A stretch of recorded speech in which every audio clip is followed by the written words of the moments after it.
샬롬. 자, 오늘은 2024년 10월 25일 한 주간을 마무리하는 금요일 저녁 시간입니다. 사랑하는 성도 여러분, 지난 주일 이후 월요일, 화요일, 수요일, 목요일, 금요일 오늘까지 주 5일 근무 체계 하에서는 이제 한 주간의 어떤 직장 생활 또 삶을 마무리하는 그런 사람들이 많을 것입니다. 여러분의 가정생활, 또 직장 내에서의 삶, 또 사업장을 경영하시는 분들은 경영하시면서 어떠한 삶의 목적을 갖고 또 하루하루 삶 속에서 누구를 위해서, 무엇을 위해서 살았는지 점검해보고 또 생각해보는 그런 소중한 시간들이 되었으면 좋겠습니다. 물론 오늘 이제 금요일이기 때문에 또 성도들 가운데는 금요 기도에 참여를 해서 이미 이 시간이면 예배당에 갈 준비를 하는 분도 간혹 있을 거라고 생각합니다. 저는 이제 금요일은 요양원 안에서 계속 머물면서 내일 아침까지 함께 하게 됩니다. 아무쪼록 저나 우리 모든 성도님들 오늘 하루 잘 마무리하시고 주말을 맞이했으면 좋겠습니다. 자, 오늘은 고린도후서 3장 1절 6절 말씀을 같이 읽고 묵상하도록 하겠습니다. 우리 같이 기도하면서 성령님의 인도하심을 따라 큐티 진행하겠습니다. 기도하겠습니다.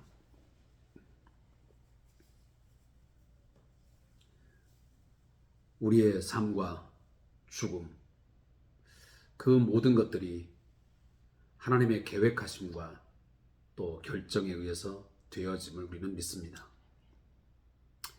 오늘도 하루 삶을 살아가면서 한 유명 배우의 죽음을 보면서 다시 한번 우리의 삶을 돌아봅니다. 우리도 언젠가는 이 땅의 삶을 마감하고 떠나야 할 텐데 그때 우리의 많은 이웃들에게, 많은 사람들에게 우리의 삶이 어떻게 회자될 것인지, 참으로 좋은 일들을 많이 하고 또 그리스도인으로서의 부끄럽지 않는 삶을 산 자로 그렇게 추억되고 기억될 것인지, 아니면 믿는 자로서의 겉모습은 있지만 어떤 형식은 갖고 있지만 그 내용과 삶은 전혀 엉망진창된, 때는 위선적이고 외식적인 삶을 살아 사람들에게 악한 자로 또 비난과 많은 정죄를 받을 그런 한 인생으로 남을 것인지 깊이 생각해보는 이 밤이 되게 해 주시옵소서. 하나님 아버지, 좀 더 주어진 삶을 하루하루 정말 하루살이 같은 그런 심정을 가지고 오늘 하루의 삶이 마지막이라는 그런 각오를 가지고 진실하고 거룩한 삶을, 하나님 앞에서의 삶을 살아갈 수 있게 해 주시옵소서. 감사하며 예수님의 이름으로 기도합니다. 아멘. 자, 하나님 말씀은 고린도후서 3장 1절부터 6절 말씀을 같이 읽겠습니다. 한 목소리로 말씀 읽겠습니다. 우리가 다시 자천하기를 시작하겠느냐? 우리가 어찌 어떤 사람처럼 추천서를 너희에게 붙이거나 혹은 너희에게 받거나 할 필요가 있느냐? 너희는 우리의 편지라 우리 마음에 썼고 뭇 사람이 알고 읽는 바라. 너희는 우리로 말미암아 나타난 그리스도의 편지니 이는 먹으로 쓴 것이 아니요 오직 살아계신 하나님의 영으로 쓴 것이며 또 돌판에 쓴 것이 아니요 오직 육의 마음판에 쓴 것이라. 우리가 그리스도로 말미암아 하나님을 향하여 이같이 확신이 있으니 우리가 무슨 일이든지 우리에게서 난 것 같이 스스로 만족할 것이 아니니 우리의 만족은 오직 하나님으로부터 나느니라. 그가 또한 우리를 새 언약의 일꾼 되기에 만족하게 하셨으니 율법 조문으로 하지 아니하고 오직 영으로 함이니 율법 조문은 죽이는 것이요 영은 살리는 것이니라. 아멘. 자, 오늘 말씀의 제목은 그리스도의 편지인 성도입니다. 자, 이 본문을 같이 요약한 것을 우리 주3교재의 내용을 참고하면서 읽어보겠습니다. 자, 사도 바울은 자신이 다른 사람의 추천을 받을 필요가 없다고 말합니다. 고린도 교회 성도들이 바울이 어떤 사람인지를 보여주는, 그리고 그가 전한 복음이 무엇인지를 잘 보여주는 하나의 증거이기 때문입니다. 바울은 성도가 그리스도의 흔적을 드러내는 그리스도의 편지이고, 자신은 성도들로 하여금 성령으로 생명을 얻게 만드는 그리스도의 일꾼이라고 소개하는 것으로 마무리하고 있습니다. 자, 제가 금방 기도하기 전에 한 유명 배우의 죽음에 관한 이야기를 기도 중에 드렸습니다. 저도 오늘 그 소식을 아침에 접하게 되었는데, 물론 한 사람의 오고 또 감, 이런 것들은 우리가 자주 접할 수 있는 일들입니다. 그러나 우리는 유명인들, 그것이 누구냐라고 하는 것은 각각 개인적인 기준이 다르겠지만, 어쨌든 오늘 이제 세상을 떠난 그 사람은 나름 많은 국민들에게, 많은 시청자들에게 사랑을 받고 또 편안함과 또 어떤 쾌활함을 주었던 그런 사람이었습니다. 요즘에 우리 평균 나이 보면 아주 젊은 나이입니다. 75세니까요. 요즘에 평균적으로 80 이상은 거의 살잖아요. 그런 특히나 여성들 같은 경우는 더더욱 그렇습니다. 그런데 75세이면 매우 안타까운 이제 그런 나이라고 보였습니다. 정말 이러한 것들을 볼 때마다 우리는 사람의 죽고 사는 것이 어떤 나이에 있는 것도 아니고요, 꼭 질병만도 아니고요,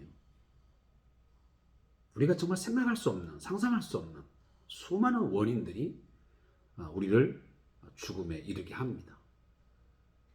젊은 사람들이, 또 한참 일할 사람들이, 또 노년기에서도 꽤 건강해 보이고 좋았던 사람이 하루아침에 이 가을에 꽃잎이 떨어지는 것처럼 그냥 툭 하고 그렇게 삶을 마감하는 그런 경우도 보게 됩니다. 종합적으로 제가 말씀을 드리자면 우리의 삶은 어찌 보면 하루살이나 마찬가지입니다. 내일의 삶은 우리가 장담할 수 없습니다. 보장도 있지 않습니다. 그냥 우리가 계획하는 것 뿐이죠. 내일은 내가 무엇을 해야 되겠다, 누구를 만나야 되겠다, 등등 많은 계획을 세우지만 그 계획들이 내일 내 앞에 이루어질 수 있도록 기회가 있을지 없지는 아무도 모릅니다. 그러기에 오늘 그냥 내가 살아있는 동안, 내가 오늘도 이성적인 올바른 판단을 하고 결정할 수 있는 바로 이때에 되도록이면 우리가 좋은 말하고 또 좋은 생각 가지고 또 지금 만나는 사람과 최선을 다해서 좋은 시간을 만들고, 이런 것들이 가장 최선의 방법이 아닐까 하는 생각을 갖습니다. 아무쪼록 오늘도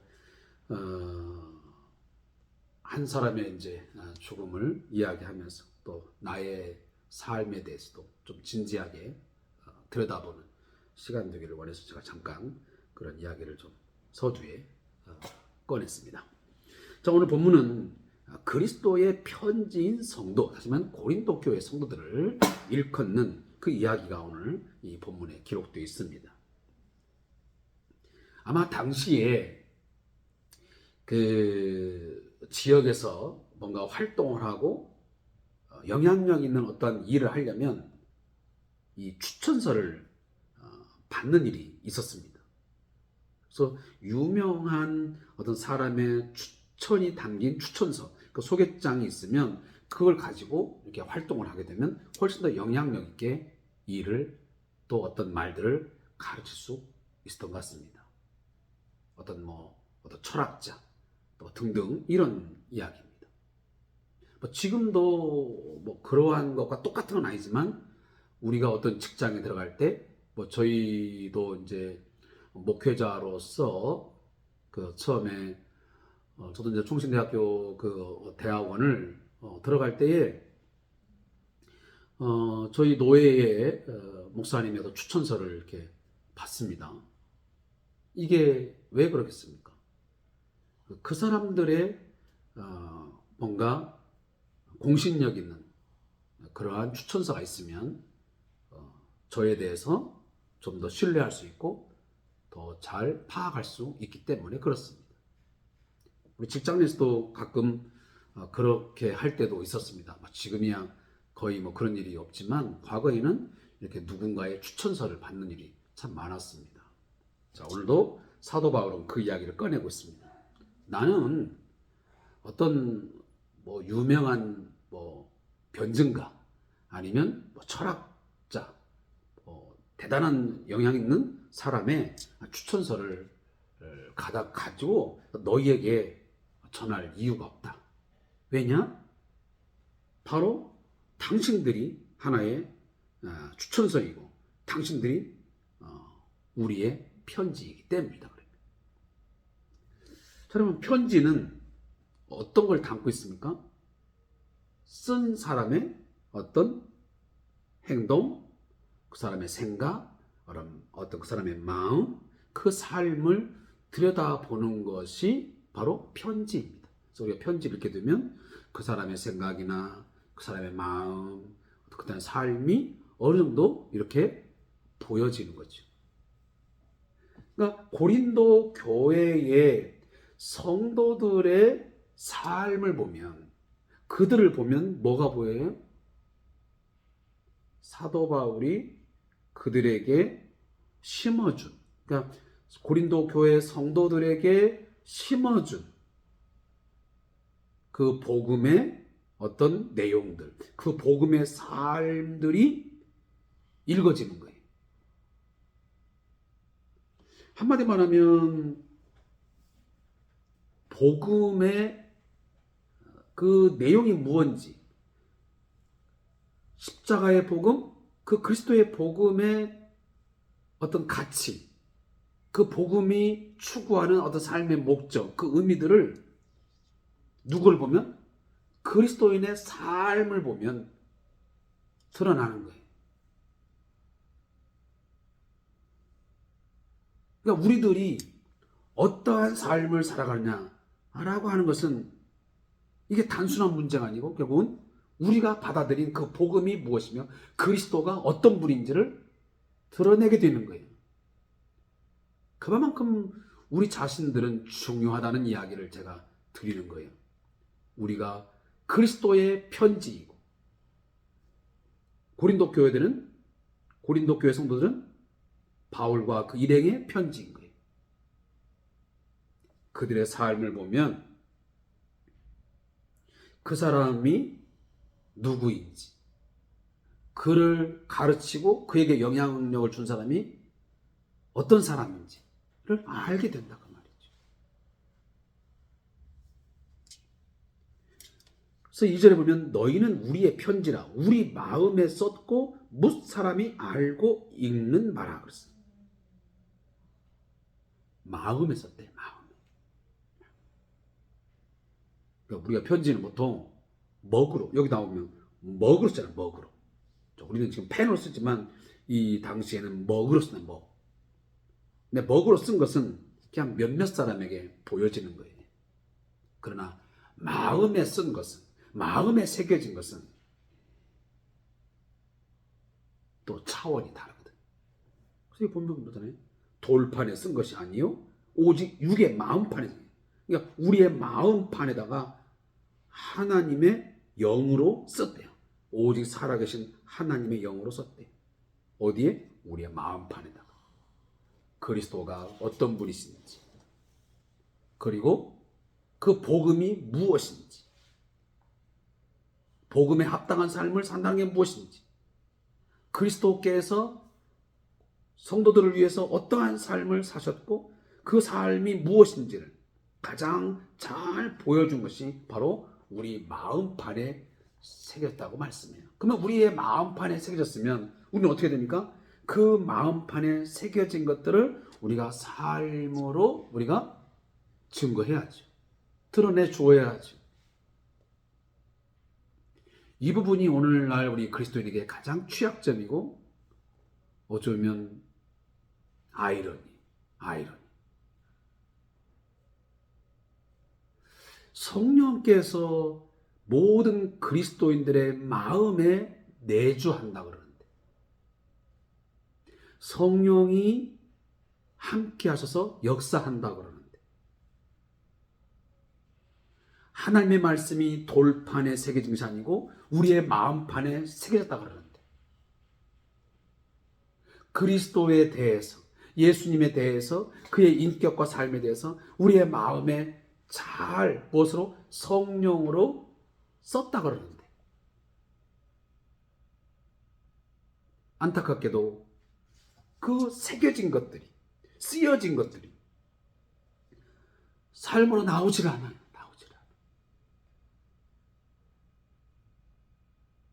그래서 신앙과 삶, 믿음과 삶이 함께 잘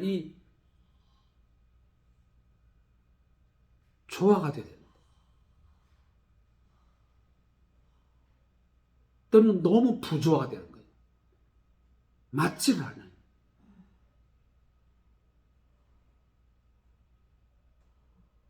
우리 늘 가슴 아프게 생각할 거지만 예수님 자체가 예수님의 삶과 인격이 나쁘거나 잘못된 게 아니잖아요. 이 성경의 내용이 나쁘고 잘못된 게 아니잖아요. 결국은 우리의 삶이 그것을 제대로 실제화시키지 못하기 때문에 그것을 체현시키지 못하기 때문에 결국은 그리스도가 예수가 나쁘게 되는 것이고 이 복음이 다 성경의 말씀이 다 가짜요 나쁜 것으로 그냥 여겨져 버리는 거예요. 복음의 능력이 없는 것으로 취급되어 버리는 거예요. 예수 그리스도가 그렇게 대단한 존재이고 하나님이 그렇게 대단한 존재라 한다면 그를 따르고 그를 믿고 그를 신앙하는 사람들에게도 뭔가 영향력 있게 능력 있게 드러나야 되는데 그러지 못하니까 사람들은 불신하는 거죠.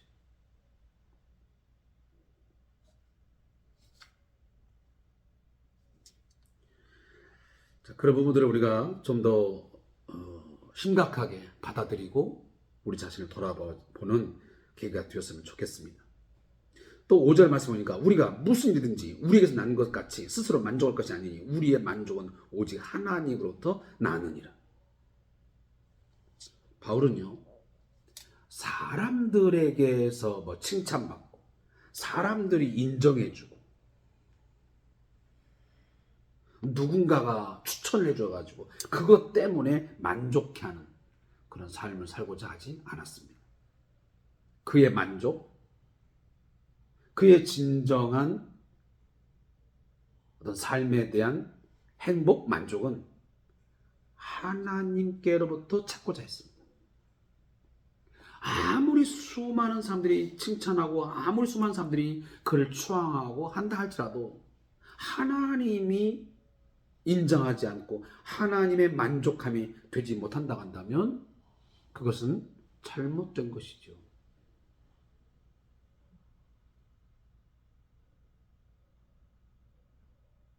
오히려 하나님의 만족함이 되면 사람들에게 만족함 되는 경우가 훨씬 많습니다. 근데 사람들에게는 만족함이 되는데 사람들에게서는 많은 만족함을 얻는데 결국은 하나님으로부터 만족함을 얻지 못하는 그런 경우 발생할 수 있습니다. 지금도 우리 주변에는 그러한 목회자들, 또 그런 성도들이 있을 수 있습니다. 사람들로 하여금 만족, 사람들에 하여금 뭔가 추앙받고 또 이렇게 하는데, 실제로 하나님 앞에서의 그 하나님의 만족함이 과연 되느냐라고 하는 것에는 뭔가 퀘스천 마크가 찍힐 수밖에 없는 그런 사람들 있지 않겠습니까? 그런 사람이 과연 나는 아닌가 돌아봐야지. 저도 목회자이지, 또 장로님이면 장로님, 또 집사님이면 집사님, 또 권사님이면 권사님으로서, 성도면 성도로서 뭔가 사람에게 스스로 만족하려고 하지 말고 우리의 만족은 오직 어디부터? 하나님으로부터 나는 것이라는 것을 인정하고 살아요. 그래서 마지막 때, 우리가 마지막 순간에 우리가 잘했다 칭찬받아야지, 하나님께부터 마지막에 가서 이 악하고 게으른 종아라고 하는 것을 든다면, 우리가 주여 주여는 하고 있지만 마지막 부분에 가서 하나님께 인정되지 못한다고 한다면 그것은 가장 최고의 불행 아니겠습니까? 마지막에 진정 웃는 자가, 마지막에 진짜 만족하는 자가 진정한 성공자요 행복자일 것입니다. 자, 여기까지만 오늘 제가 이야기하고 오늘 큐티를 마무리하겠습니다. 저자의 묵상 읽겠습니다. 바울은 자신의 사명이 그리스도의 새 언약을 전파하는 것이라고 확신합니다. 자기가 새 언약의 일꾼이라고 말하지. 새 언약은 예수 그리스도를 통한 십자가의 죽으심을 통해서 모든 죄인들이 죄 사함 받아 하나님의 의를 얻어 의인되는, 그래서 하나님과의 정상적인 그런 관계에 들어가는 것, 이게 바로 하나님이 세우신 새 언약이잖아요. 동물의 제사가 아닌, 곡물의 제사가 아닌 바로 하나님의 아들 이 메시아, 이 예수의 십자가의 피로 맺은 이 언약이야말로 새 언약이요 영원한 언약이 되는 것입니다. 바로 이것을 증거하는 그런 사명자로 바울이 바로 선택되었고 그것을 전파하는 것이라고 확신합니다. 결국은 그 결과로 고린도 교회 성도들이 영적 생명을 얻어가지고 성장하는 것이 자신이 참 사도된 증거라고 주장합니다. 그러니까 사도 바울이 참된 증거자냐라고 하는 것은 결국 고린도 교회 성도들의 삶을 보면 드러난다는 것이죠. 바울처럼 복음을 순수하게 전한다면 복음을 들은 자들이 성령으로 인해 그리스도의 흔적을 가진 자들로 변화될 것입니다. 그러면 그리스도의 편지 역할을 하는 거죠. 이것은 복음을 맡은 자들에게 가장 큰 영광입니다. 그렇게 바울은 복음을 들은 성도들이 자신의 영광이자 하늘나라에서 얻게 될 면류관이라고 데살로니가전서 2장 19절 20절에서 말씀합니다. 많은 사람은 영원하지 않을 것을 추구합니다. 때로는 복음을 통해서도 이러한 것들을 얻고자 합니다. 그러나 이 세상의 물질, 명예, 지위 등은 먼지처럼 사라질 것입니다. 이 세상이 다 사라져도 변하지 않을 것은 바로 그리스도를 통해 얻게 된 새 생명입니다. 그렇기 때문에 복음을 전하여 영원한 생명을 얻게 하는 일이 귀한 것입니다. 무엇이 진정으로 귀한가를 깨닫게 된 사람은 진짜로 영원하고 중요한 것을 남기기 위해 애쓸 것입니다. 저는 오늘 이 큐티 저자의 묵상에 있는 내용보다는 제가 아까 잠깐 언급해 드린 그런 내용 같이 과연 우리가 그리스도의 편지로서의 삶을 살아가느냐라고 하는 것 제가 강조하고 싶어요. 정말 나의 삶을 보면, 우리의 삶을 보면 우리가 정말 그리스도의 편지로서의 역할을 제대로 수행하고 있는지 그 부분을 가장 마음에 두었으면 좋겠어요. 그래서 우리가 마음판에 새겨진, 내 마음판에 새겨진 그리스도, 그 하나님의 말씀, 예수의 삶과 인격, 그런 것들이 제대로 뭔가 체현되어지고 내 삶에서 뭔가 실제화될 수 있도록 우리가 더 많이 기도하고 영적으로 힘쓰는 그런 삶이 있어야 되겠다 하는 것과, 마지막은 우리가 오직 하나님으로부터 나는 그 만족, 그것이 바로 우리의 진정한 만족이 되어야 한다. 사람의 만족이 아닌 하나님의 만족, 거기에 더 초점을 맞추고 사는 것이 옳다라고 하는 것을 제가 맺는 것으로 오늘 본문을 정리하겠습니다. 기도하겠습니다. 하나님 아버지, 오늘 주신 말씀 마음판에 잘 새기게 하옵소서. 우리들이 정말 그리스도의 편지로서 또 내게 복음을 전해주고 또 복음을 가르쳐준 자의 그 내용들을 잘 새기고 있는지, 잘 담아내고 있는지, 내가 그들의 어떤 편지로서의 역할을 하고 있는지 돌아보는 시간 되게 해 주옵소서. 또 우리의 삶의 만족은 사람에게서, 사람으로부터 얻으려고 하는 생각하지 말게 하시고 온전히 하나님의 만족, 하나님으로부터 오는 만족을 추구하며 살게 해 주옵소서. 예수님의 이름으로 기도합니다. 아멘.